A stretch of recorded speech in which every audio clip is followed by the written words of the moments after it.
Ayer Milei, esto no sé si se está corriendo, ya se dijo, ayer Milei se quedó hasta el final de la marcha, estuvo acá encerrado en la Casa Rosada, no se podía ir Milei por todo lo que estaba pasando. Justo lo agarró acá, llegó ayer pasado el mediodía y se quedó hasta... ¿No se podía ir porque estaba la gente y que no usa el helicóptero? No, Milei no usa el helicóptero. Vos decís que no podía salir por la cantidad de gente que había rodeando a la Rosada. Había mucha gente en la Rosada. A ver, Milei jamás se quedó hasta las 9 de la noche, tengo que decirlo. No, yo la vi, la gente, había mucha gente. No sabía que Milei estaba adentro, la verdad. Milei estaba adentro, sí. Mientras estaba la manifestación acá saben que un muerto es letal. Ahora lo que están tratando de hacer es convencer a la gente y convencernos a todos de que esto no es 2017. ¿Qué fue 2017? El final del gobierno de Mauricio Macri. Lo recordamos todo. Aquella represión... Se fue el final. Después, bueno, pasó una cosa, pasó otra, pero ahí está el comienzo del final del gobierno de Mauricio Macri. Porque los mercados dejaron de creer en Macri ese día, ¿eh?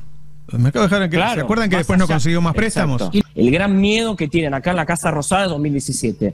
Están pidiendo, por favor, que esto no se transforme en un 2017, porque saben y lo tienen bien claro que el 2017 fue el comienzo del final del gobierno de Mauricio Macri, y lo de ayer se pareció mucho al 2017.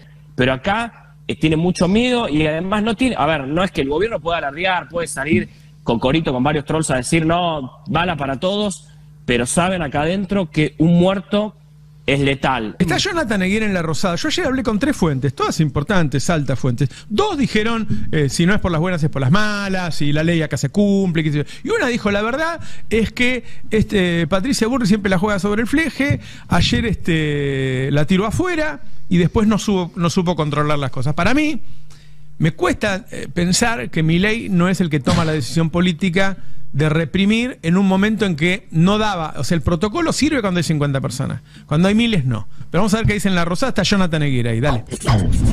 Hola, Jonathan.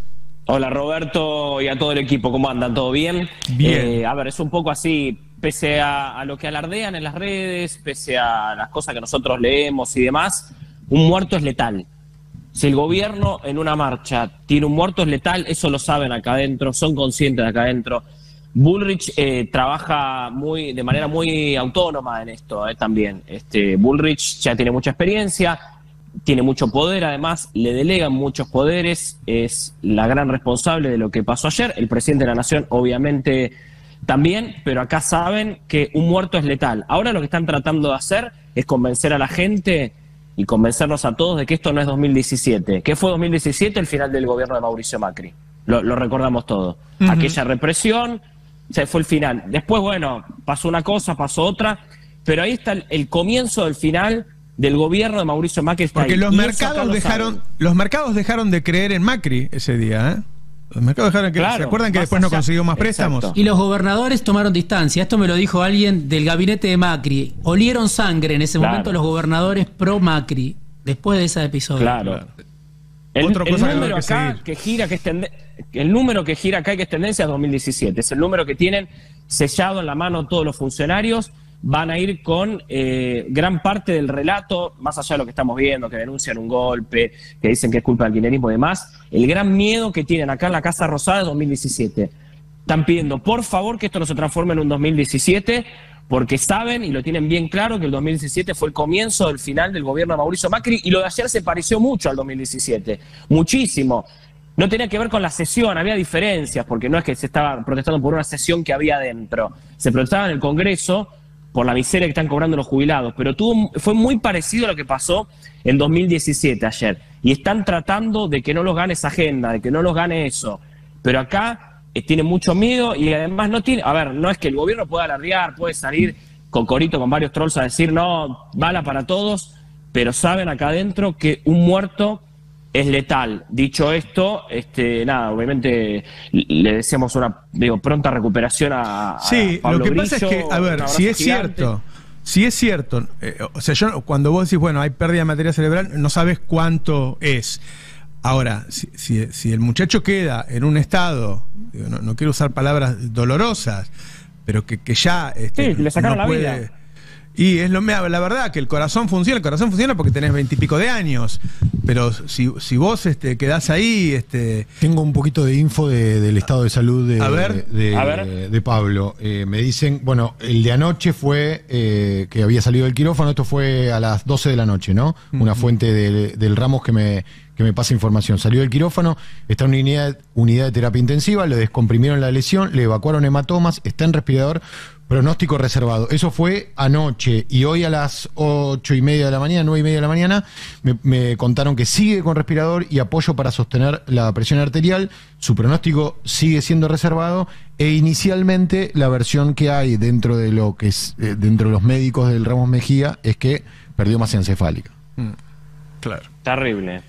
Ayer Milei, esto no sé si se está corriendo, ya se dijo, ayer Milei se quedó hasta el final de la marcha, estuvo acá encerrado en la Casa Rosada, no se podía ir Milei por todo lo que estaba pasando, justo lo agarró acá, llegó ayer pasado el mediodía y se quedó hasta... ¿No se podía ir porque estaba la gente y que no usa el helicóptero? No, Milei no usa el helicóptero. Milei no usa el helicóptero. Se va solamente, él se traslada... Digo porque Alberto usaba el helicóptero, que yo recuerde, ¿no? Sí. Sí, también su auto particular. A ver, en algunos casos, fuera de la Casa Rosada, para llegar de un aeropuerto a una ciudad, ha usado el helicóptero Milei. Pero para salir de la Casa Rosada, yo por lo menos nunca... ¿Y vos decís que no podía salir por la cantidad de gente que había rodeando a la Rosada? Había mucha gente en la Rosada. A ver, Milei jamás se quedó hasta las 9:10 de la noche, tengo que decirlo. No, yo la vi, la gente, había mucha gente, no sabía que Milei estaba adentro, la verdad. Milei estaba adentro, sí. Mientras estaba la manifestación acá, no la de la 1 de la mañana y 12 de la noche, ahí Milei ya se había ido. Pero en un momento, cuando claro, hubo dos marchas ayer a la noche en la Casa Rosada. La primera, que es espontánea, y la segunda, donde está Guillermo Moreno y demás, hay alguna convocatoria política. La primera, Milei todavía estaba acá. Milei se fue ayer 9:10 de la noche, no es algo común en Milei. Milei está un ratito acá en la Casa Rosada. Ayer tuvo la actividad que tenía que tener a la tarde con algunos norteamericanos y ya se podía haber ido. Y Milei no se traslada en helicóptero, no sale de la Rosada en helicóptero. Él sale solamente terrestre con 7, 8 camionetas negras, y ayer se quedó hasta bien entrada la tarde entre una marcha y la otra. Ahí se fue Milei. Y otra cosa que quiero decir para cerrar, el gobierno la va a sostener a Patricia Bullrich. Bullrich no va a renunciar, esto hay que decirlo. El gobierno la va a sostener. Pese a esta marcha, va a seguir siendo la ministra de Seguridad. En un ratito, si no me equivoco, va a dar una conferencia de prensa junto a Luis Petri sobre el tema Bahía Blanca, pero seguramente le van a preguntar por lo sucedido ayer. Y el relato del gobierno que se viene es un poco esto, ¿no? Denunciar que es un golpe, pero sobre todo hacer énfasis y dejar bien claro que lo de ayer no fue 2017, porque ese es el principal miedo que hay. Y el otro es ver qué pasa con la salud de Grillo, porque un muerto no es joda, pese a lo que dicen, bala para todo, cárcel o bala, como escuchamos. No es joda. Un muerto te jode el gobierno, te destruye el gobierno, te termina el gobierno un muerto. Claro. Gracias, Johnny. Un abrazo. Gran laburo, como siempre. Abrazo a todos. Un tema, por eso yo quería volver al 2017, porque me parece que hay una caracterización parcial de lo que pasó en el 2017. Efectivamente, en el 2017 el gobierno pierde la calle, o por lo menos pierde la noción del manejo de la calle. Sí. Pero... ligado a eso... el gobierno aceptaba que perdió el control ayer, no es que lo tuvo controlado todo el tiempo. Eso efectivamente se vio, quedó en evidencia del 2017. Pero ya venía ocurriendo de antes, porque había un proceso de resistencia activo desde el primer día del gobierno de Macri, cosa que con Milei no pasó. Ahora, ¿cuándo se le baja el martillo al gobierno de Macri? Cuando ya no tiene más dólares para abastecer una demanda de dólares para la fuga que era extraordinaria, que había arrancado consumiendo los dólares de la deuda privada. En el verano de 2018 ya no había más exactamente. Entonces está directamente relacionado el problema de la falta de dólares con la pérdida de la calle, la pérdida de control social o de la imposición de temor. ¿Cuánto la gente le teme a un gobierno? Y vos decís que ahora se parece a eso. No. Lo que termina desatando el game over de Macri es la causa Cuadernos, que es la aplicación del blockbuster en Comodoro Pi. Claro. La causa Cuadernos es eso. Ahí se termina de romper el vínculo con el establishment, que ya venía tenso de antes. Y ese es el game over. Escena final del game over de Macri, cuando entra María Eugenia Vidal a una reunión de empresarios, no me acuerdo si de Banco Provincia. De Banco Provincia, y la aplauden todos y le piden que sea candidata. Ese es el game over de Macri. Después Macri recompone, termina siendo candidato y pierde las elecciones, cae por su propio peso porque hizo un gobierno desastroso.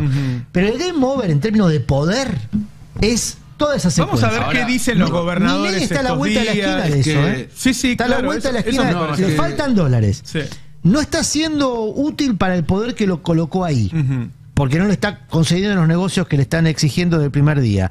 No por falta de voluntad, sino porque no tiene poder específico para obtenerlo. Yo te digo algo que me dijo un gran empresario que me dice, me dan el RIGI para llevar 200 millones, pero yo no quiero llevar 200 millones que me pagan $1 por dólar.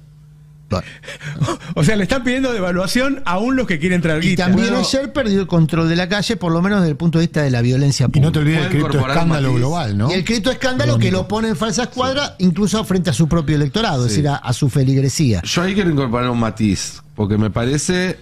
A ver, Macri, después de aquel fatídico diciembre del 17, pudo pilotear durante casi 1 año y medio un gobierno al cual, como vos bien decías, hasta llegó con encuestadores que le daban chances de ser reelecto. Después de las PASO, eso obviamente voló por los aires.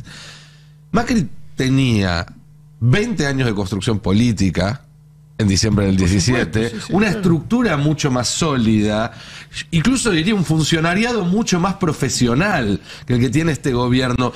Yo creo que en el momento en el que a Milei le pase lo que le pasó a Macri, todo va a terminar mucho más rápido y mucho más desastrosamente que lo que terminó aquel ciclo. Y digo desastrosamente para todos, no solamente para los que están en este momento. Estoy planteando eso mismo porque Macri mantiene, por ejemplo, control de un sistema de poder muy efectivo que es el Poder Judicial, cosa que Milei no tiene. Si hay muchas cosas que tenía Macri y aún así terminó de manera estrepitosa, no pudo reelegir.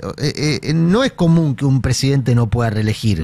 Es bastante inusual. Eso habla de la pésima calidad de su gobierno, además de la destrucción de vínculo con el poder real. Milei no tiene nada de todo eso. Por eso digo, Milei es una versión farsesca de todas las experiencias de derecha que se fueron degradando en el tiempo. La dictadura genocida fue una experiencia de derecha que impuso reformas estructurales que nadie desarmó en la Argentina.